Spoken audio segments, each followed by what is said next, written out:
সাকিবকে ফেরানোর ব্যাপারে এখনো আলোচনায় যাননি বোর্ড সভাপতি, কিন্তু জাতীয় দলের প্রয়োজনেই সাকিবকে ফেরানোর প্রয়োজনীয়তাটা অনুভব করছেন জাতীয় দলের সাবেক তারকারাই।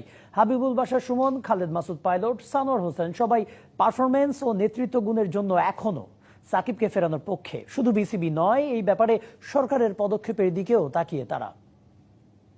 আমি তো মনে করি পলিটিক্যাল ব্যাপার যদি ইস্যু যদি না থাকে, অ্যাজ এ প্লেয়ার সাকিবের বিকল্প আমাদের টিমে এখনো নাই। আমি মনে করি সাকিব এখনো আমাদের টিমে অপরিহার্য একজন খেলোয়াড় এবং সে তো প্রমাণও করেছে সেই লিগে জিএসএল-এ। তো আমার মনে হয় যে যদি পলিটিক্যাল প্রবলেমগুলো যদি সলভ করা যায়, আমি মনে করি যে ক্রিকেট বোর্ডের উচিত যত শীঘ্রই তাকে নিয়ে আসে। সাকিব তো এখন ক্রিকেট খেলছে, স্টিল প্লেইং। যদি রিটায়ার করে যায় তাহলে এক কথা, বাট যেহেতু তিনি খেলছেন, তিনি অ্যাভেলেবেল আছেন, তাহলে তো তার দলে খেলা উচিত। আমার মনে হয় সেটা পরিষ্কারও করেছেন আমাদের বোর্ড, বাট ডেফিনেটলি কিছু ব্যাপার তো আছে, সেটা নিয়েও চিন্তা ভাবনা করতে হচ্ছে। এক দুই বছর বাংলাদেশ যদি সাকিব দলের সাথে থাকতে পারতো, এই যে আমাদের সেট আপটা, ইয়াং ক্রিকেটার বা যারা এখনো টিমটাকে ওইভাবে সেট আপ করতে পারে না, এস্টাবলিশ হতে পারে নাই, ও থাকলে যেই কাজটা হতো যে ওর মাধ্যমে এই টিমটা বিল্ড আপ হতে পারতো, একটা স্টেজ পর্যন্ত যেতে পারতো। অ্যাটলিস্ট আগামী 2 বছর যদি সাকিব টিমের সাথে থাকতে পারতো, বাংলাদেশের জন্য ভালো হতো, বাংলাদেশ ক্রিকেটের জন্য ভালো হতো।